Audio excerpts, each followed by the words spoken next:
couple of years ago, we had a sort of crisis in my office. And then my boss told me that, all right, book a meeting with the head of this department, the head of this department, the head of this department. We need to discuss and come up with an action. So I booked the meeting for 2 p.m. on a Thursday, right? And then time for the meeting came. I joined the meeting at 2 o'clock.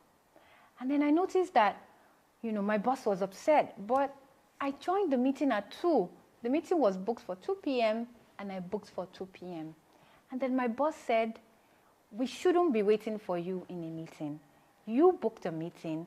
You're supposed to join 5 minutes before the meeting and be waiting for us. We are all more senior than you, right? So we shouldn't be waiting for you in a meeting. You rather should be waiting for us. Honestly, at that point in time, I was like, okay, what's the big deal and all? Till I became a boss. And then one day, I had to wait for my team members, and it flashed back into my memory. Oh my God. And I told my team members, oh, I shouldn't be waiting for you in a meeting. You should be waiting for me in this meeting. On this episode of Tiki Talks, we're going to be talking about office etiquette. Stay tuned. Hi everyone, my name is Oreoluwa Adekoya, and I'd like to welcome you to Tiki Talks. Tiki Talks is that space where we talk about career, businesses, how to navigate the workplace, and getting ahead with all the challenges that we see in today's world. So we're going to start with meeting etiquette. The first one is, if you book a meeting, if you're the organizer of the meeting, it's only right for you to join at least 5 minutes before the meeting starts, right?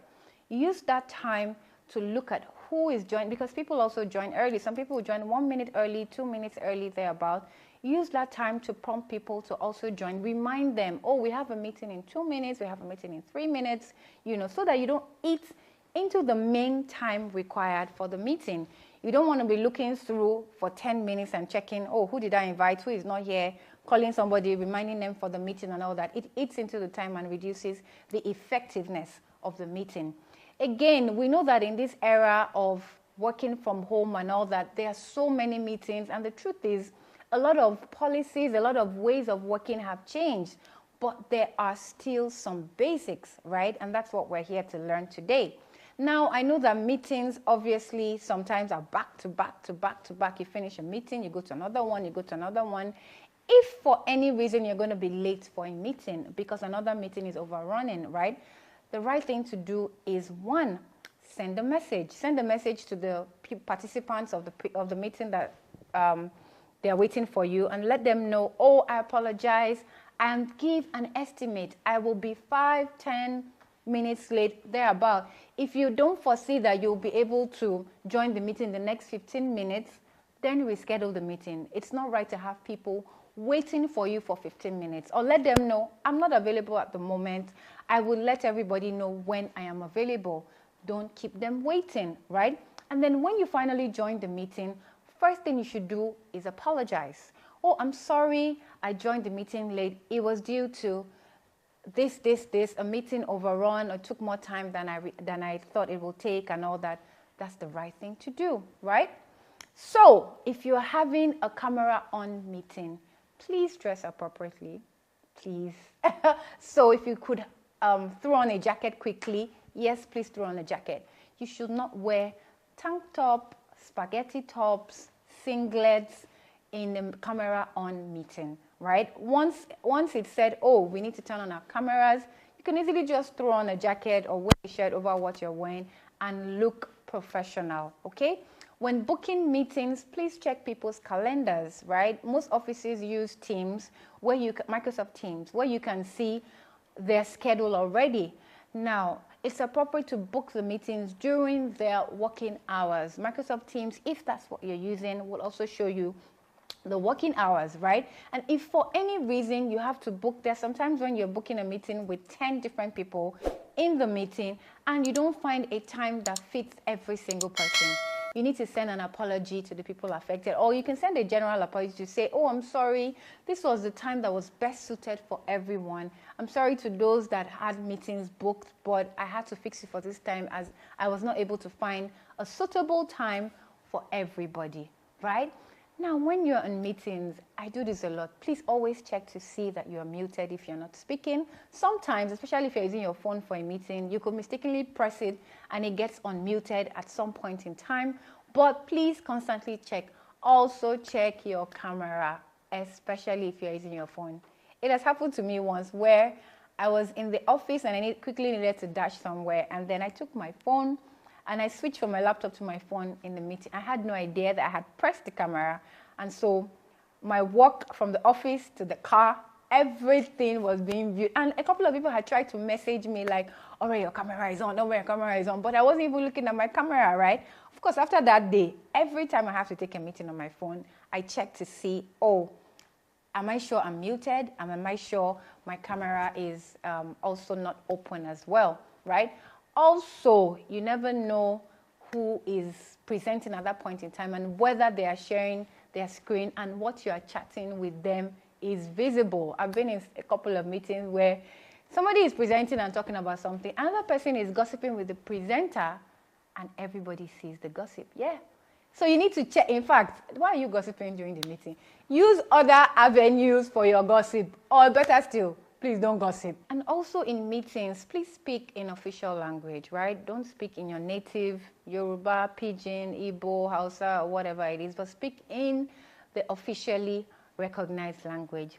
Now we move into dressing etiquette, right? I know that there are a lot of offices that favor more of a dress down policy. A few years ago in banks, my sister was just telling me this last year that she entered the bank and she was appalled and she was like, what's happening? She used to work in a bank and she was a branch operations manager and they were required to wear suits and they had colors that they had to wear. Well, things have become a little bit lighter from then until now, but there's still a standard way to dress in an office, right? Even if you work in an IT company, in a tech company, in a startup and all, it's still appropriate for you to dress covered up, dress business formal, right? For the ladies and for the guys as well. Always ensure that you wear shoes.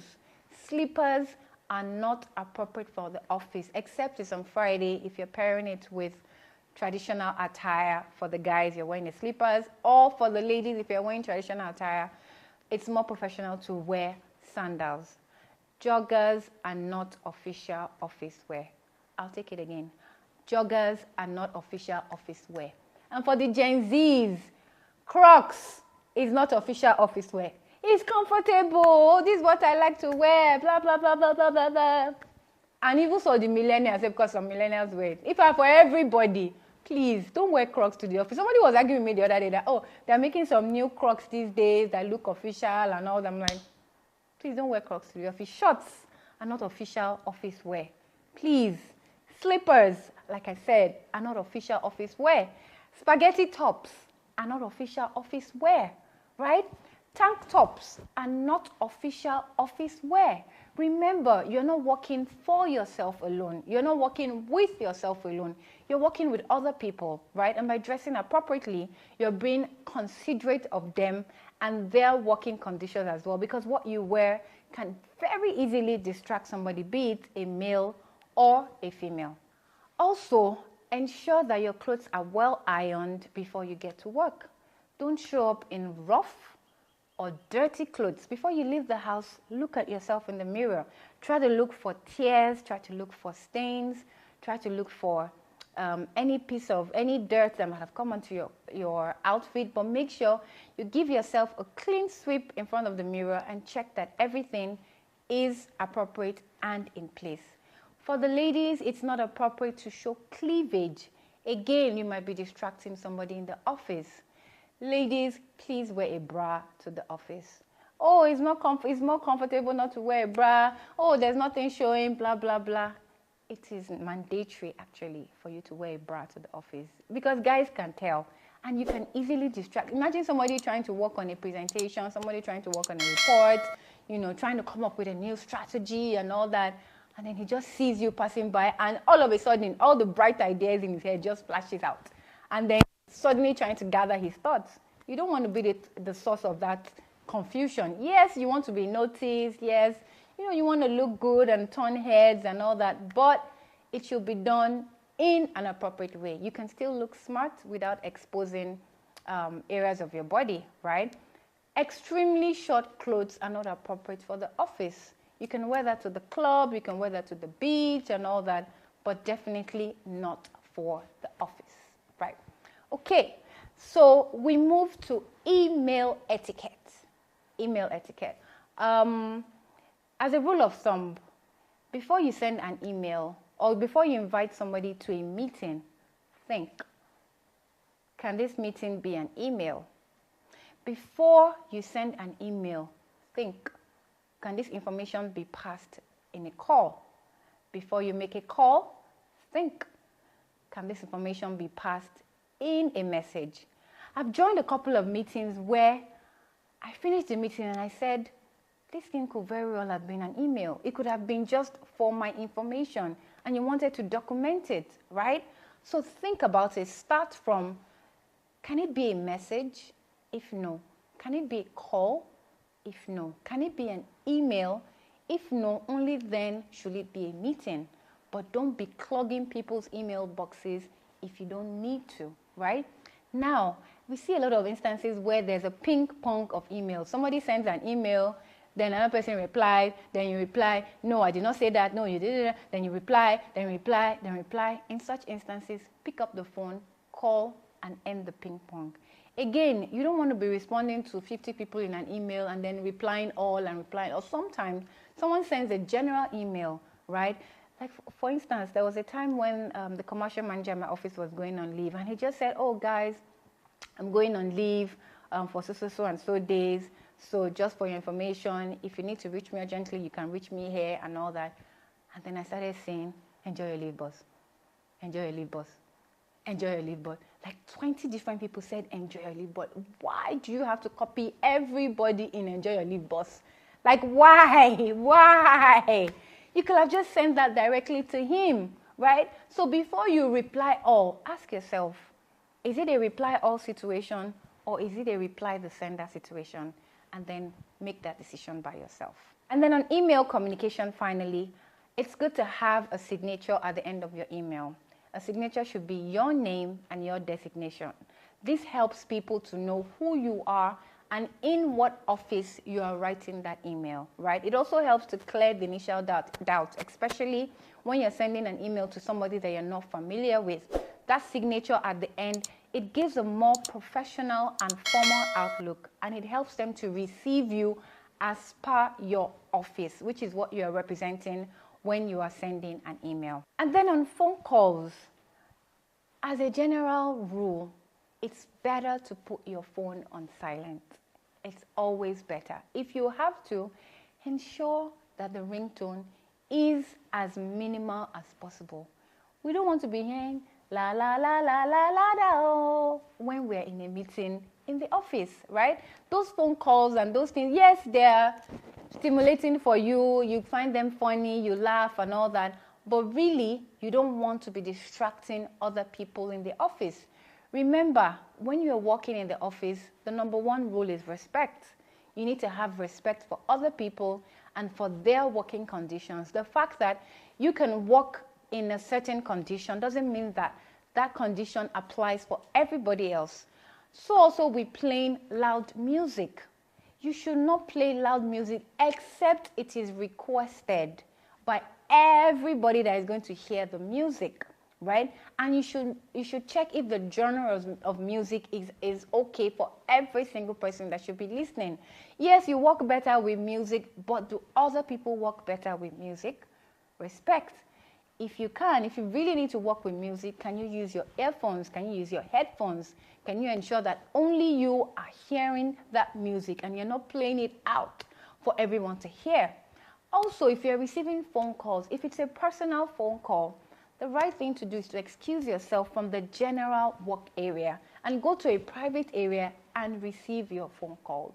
We don't want to be hearing why your mommy gisting you about your auntie that has, planned against her and is not doing well and has gone to this, and hearing all this. And suddenly you realize that people are not working again, but they are listening to the gist that you and your mom are gisting, right? You don't want that kind of distraction. Some offices have something called phone rooms. But even if you don't have a phone room, you can always go to a more quiet area so that you're sure that your conversation will not distract other people. Next, we go to general etiquette, right? Please do not be late for work. And if you absolutely have to be late, the right thing to do is to send a message ahead to say, oh, I'm running late, I'll be in the office by this time. Now, while there are some unforeseen circumstances, okay, the tire got burst, okay, some Lagos bus drivers, if you live in Lagos, they can be very crazy, right? And then they do what they usually do and then eventually delay you. Yeah, it's okay to be late occasionally, but to have you perpetually late for work is really not acceptable. There is a time frame for every office. Some offices, the timeline is 8 to 5. Some start at 9, some start at 10, right? But ensure that whatever the agreed time is, right, you stick and adhere with it as much as possible. And then you leave the exceptions for the exceptions. Don't let the exceptions become the norm, right? It gives you a bad image. It tags you badly if you are perpetually late to work. I know you might say, oh, I stay in, let me see, where is far? I stay in Badagry, for instance, for if you're living in Lagos, right? I stay in, is Badagry even in Lagos? Yes, it is. I stay in Badagry and then my office is in Aja. These are like two opposite ends of Lagos, but you actually accepted the job. And if you accepted the job, you need to accept also the timelines required for the job. And if for any reason you're not going to be able to meet that timeline, it should be discussed beforehand, right? Discuss with your boss that, oh, because I stay here, I will not be able to make it at this time. I will come in at this time. However, you should also provide a mitigation for coming late. Okay, I'll come in later, but I would also work later. So maybe I'll resume 1 hour later and then I would stay back in the office 1 hour later, if your office permits such, right? Also, when you get into the office, greet people. Don't just walk straight to your desk and sit down. You're working with human beings, right? Say hello. It doesn't cost you anything. Good morning, good morning, good morning. Hello, hello, hello. Simple. Doesn't remove anything from your body, right? Also, don't shout across the office. See me, I said across the market. Don't shout across the office. You're not in the marketplace. Don't say, if I, Daddy. You can go closer to them and ask them for what you need. You can send them a message, right? But don't perpetually shout across the office. Ladies, don't remove your wig. If it's 6 p.m., 7 p.m., 8 p.m., 9 p.m., 10 p.m., you must keep your professionalism from as long as you are in that premises. Don't remove your wig, please. If you have worn it out of your house, right, wear it finish. If there's anything like that, you can remove your wigs when you get into your car, when you get on the road, and all that. But as long as you're in the office, please ensure that your wig stays on, right? Please use office tools wisely. Use office tools wisely. You shouldn't be watching movies during work hours. Ideally, you shouldn't be using company equipment for personal things, right? A lot of people use WhatsApp for professional communication, and so that's why they have WhatsApp on their office laptops. But you need to also check some conversations that you're having on WhatsApp, right? To be sure that if, for instance, the IT were to have access to these things, what will it tell about you? There are also some conversations you shouldn't be having on your office work tools, like if you're using Microsoft Teams, for instance. If the conversation is getting too personal, you need to switch to your phone, right? Again, remember, if my office IT pulls this up, will it be something I would like to be presented on a screen on a Monday morning to the management? And if your answer is no, then switch to something personal, right? Don't get carried away with using office tools for your personal work. Remember, it still belongs to the office. They can retrieve it anytime they want, and they can access all the information you exchange over that platform, right? Remember also, finally, during meetings, remember to raise your hands before you speak. Again, you're not in a marketplace. You're not trying to shout over somebody. It's actually respectful to raise your hands during a meeting. I really hope you have been able to learn a thing or two about office etiquette today. This is not an exhaustive list by any means, right? It's just a guideline of a few things to take note of how you should behave, how you should act, how you should dress in the office. And if you enjoyed today's episode, please don't forget to subscribe, to like, and to share, right? Also, click the notification button to ensure that you get notified every time we have a new episode. Until we see you again on the next episode, it's Oroluwa Adekoya signing out.